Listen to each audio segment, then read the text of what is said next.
യുക്തിയും ദൈവവും തമ്മിൽ പൊരുത്തപ്പെടുന്നു.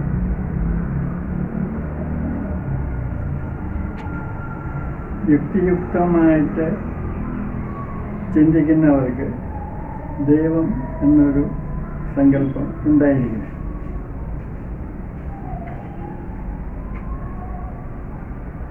ലോകത്തിലെ ഏറ്റവും പ്രഗത്ഭരായ സയൻറ്റിസ്റ്റുകൾ എന്താണ് പറഞ്ഞിരിക്കുന്നത്?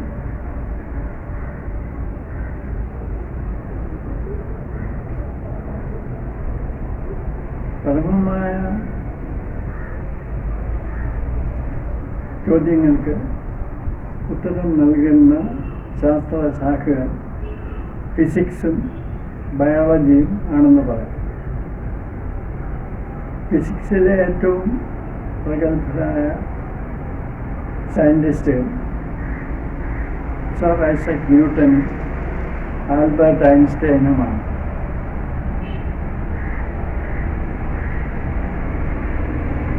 Sir Isaac Newton Trinity College എന്ന് പറയുന്ന ഒരു കോളേജിലാണ് ജോലി ചെയ്തിരുന്നത്. പക്ഷേ അദ്ദേഹം ട്രിനിറ്റിയിൽ വിശ്വസിച്ചിരുന്നില്ല. യേശു ഒരു സാധാരണ മനുഷ്യനാണെന്ന് അദ്ദേഹം എഴുതി വച്ചിട്ടുണ്ട്. പക്ഷേ അദ്ദേഹം ദൈവസങ്കല്പത്തെ ചോദ്യം ചെയ്തിട്ടില്ല. ആദ്യ കാരണമായിട്ട് ദൈവം ഉണ്ടെന്നാണ് സർ ഐസക് ന്യൂട്ടൻ പറഞ്ഞിരിക്കുന്നത്.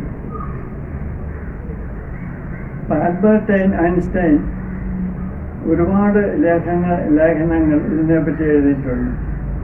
അവയെല്ലാം ചേർത്ത് out of my later years എന്നൊരു പുസ്തകവും പബ്ലിഷ് ചെയ്യപ്പെട്ടിട്ടുണ്ട്. അതിൽ അദ്ദേഹവും നാം പ്രപഞ്ചത്തിൽ കാണുന്ന ലോ ആൻഡ് ഓർഡർ, അതായത് പ്രപഞ്ച നിയമം, റെഗുലാരിറ്റി, ഇതിൻ്റെയൊക്കെ പുറകിൽ ഒരു ഇൻ്റലിജൻസ്, ബുദ്ധി പ്രവർത്തിക്കുന്നുണ്ട്. അതാണ് ദൈവമെന്നാണ് ഐൻസ്റ്റൈൻ പറഞ്ഞിരിക്കുന്നത്. അദ്ദേഹവും ദൈവം ഇല്ല എന്ന് പറഞ്ഞിട്ടില്ല.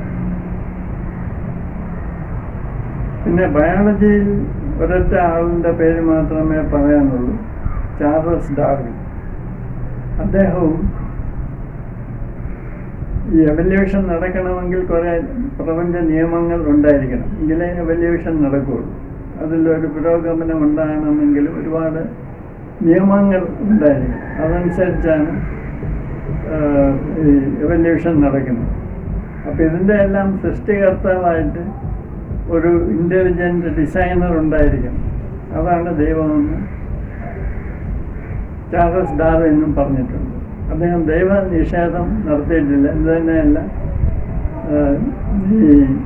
ഈ natural variation, survival of the fittest, ഇങ്ങനെയുള്ള പ്രിൻസിപ്പിളിൻ്റെ എല്ലാം ദാതാവായിട്ട് ഒരു ഇൻ്റലിജൻറ്റ് ഡിസൈനറുണ്ട്. അതാണ് ദൈവം എന്നാണ് ചാർലസ് ഡാർവിനും പറഞ്ഞിരിക്കുന്നത്. ഇത് അദ്ദേഹം ലേഖനങ്ങൾ വഴിയൊക്കെ സമർത്ഥിച്ചിട്ടുണ്ട്. പക്ഷെ ഇവിടെ കുഴപ്പം സംഭവിക്കുന്നത് എന്താണെന്ന് പറഞ്ഞാൽ, ഈ സാധാരണ മനുഷ്യരുടെ ദൈവസങ്കല്പവും യുക്തിയുക്തമായിട്ട് ചിന്തിക്കുന്നവരുടെ ദൈവസങ്കല്പവും വേറെയാണെന്ന് തിരിച്ചറിയാൻ പലർക്കും പറ്റുന്നില്ല.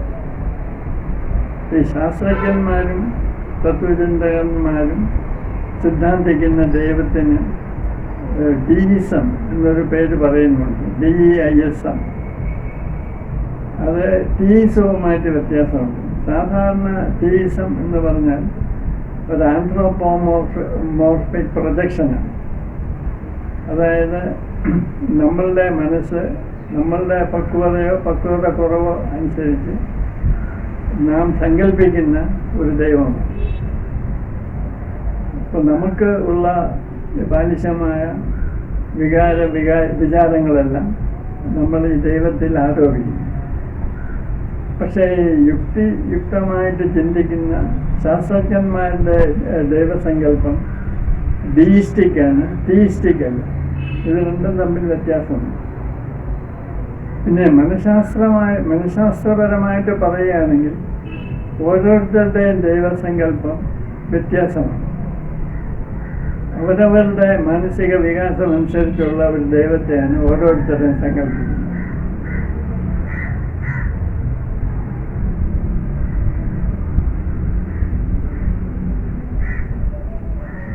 ബാർക്കിലി എന്ന് പറഞ്ഞൊരു ഫിലോസഫർ ഉണ്ടായിരുന്നു.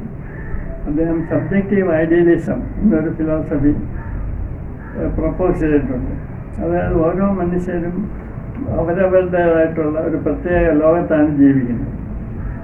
ഇപ്പം നമ്മൾ കാണുന്നത് പോലെയാണ് വേറൊരാൾ കാണുന്നതെന്ന് നമുക്ക് തോന്നുന്നു, പക്ഷെ അങ്ങനെ വേണമെന്നില്ല.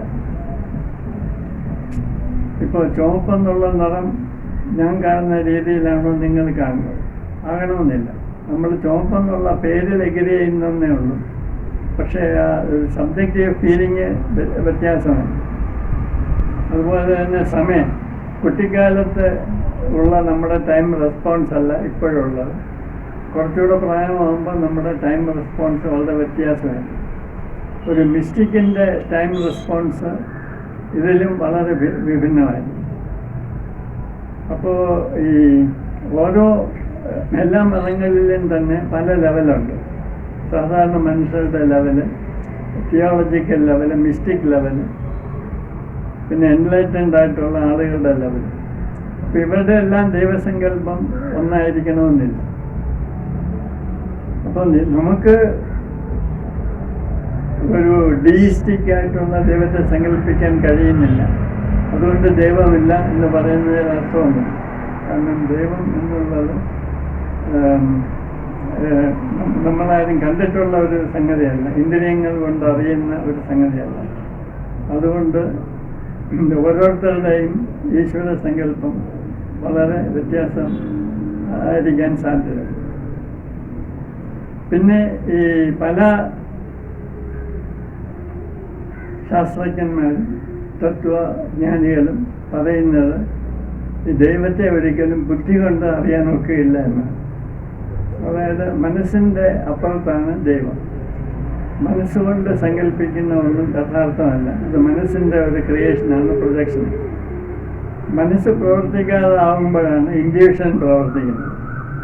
അപ്പോൾ ഇൻഡ്യൂഷൻ കൊണ്ട് യഥാർത്ഥത്തിലുള്ള സത്യം അറിയാൻ പറ്റുള്ളൂ. അത് അറിയുക എന്ന വാക്ക് തന്നെ അവിടെ പ്രസക്തമാണോ എന്ന് സംശയമാണ്. അപ്പോൾ ഈ പ്രസിദ്ധരായിട്ടുള്ള സയൻറ്റിസ്റ്റുകളൊക്കെ വളരെ ഇൻഡ്യൂട്ടീവായിരുന്നു. ഒരിക്കലും ഒരു ശുദ്ധമായ ലോജിക്കൽ പ്രോസസ്സ് കൊണ്ട് ഈ തിയറി ഓഫ് റിലേറ്റിവിറ്റിയോ ഈ കാൽക്കുലസോ ഒന്നും ഇൻവെൻറ്റ് ചെയ്യാൻ എളുപ്പമല്ല. അതൊക്കെ ഒരു ഇൻഡ്യൂഷൻ ഉണ്ടെങ്കിൽ ഇങ്ങനെയുള്ള വളരെ ക്രിയേറ്റീവായിട്ടുള്ള കാര്യങ്ങൾ നമുക്ക് സംജാതമാക്കാൻ പറ്റുള്ളൂ. അപ്പോൾ അത് മനസ്സിൻ്റെ ഒരു ട്രാൻസെൻഡൻസ്, അതിജീവിക്കലിൽ കൂടെ മാത്രമേ, അല്ലെങ്കിൽ ഇൻഡ്യൂഷൻ വർക്ക് ചെയ്ത് മാത്രമേ നമുക്ക് ഏറ്റവും ഉന്നതമായ കാര്യങ്ങൾ സൃഷ്ടിക്കാൻ പറ്റുള്ളൂ. അത് കലാരംഗത്തായാലും ശാസ്ത്രരംഗത്തായാലും എല്ലാം ക്രിയേറ്റിവിറ്റി, സർഗാത്മകത പ്രവർത്തിക്കുന്നത് ഇൻഡ്യൂഷനിൽ കൂടെയാണ്. അപ്പം നമ്മൾക്ക് പ്രപഞ്ചത്തിൻ്റെ പരമമായ രഹസ്യങ്ങൾ അറിയണമെങ്കിൽ ഇൻഡ്യൂഷൻ ഉണ്ടായിരിക്കും. ആ ഇൻഡ്യൂഷനിൽ കൂടെ കിട്ടുന്ന വിവരങ്ങൾ വേറൊരാൾക്ക് എളുപ്പം കൈമാറാൻ എളുപ്പമാണ്.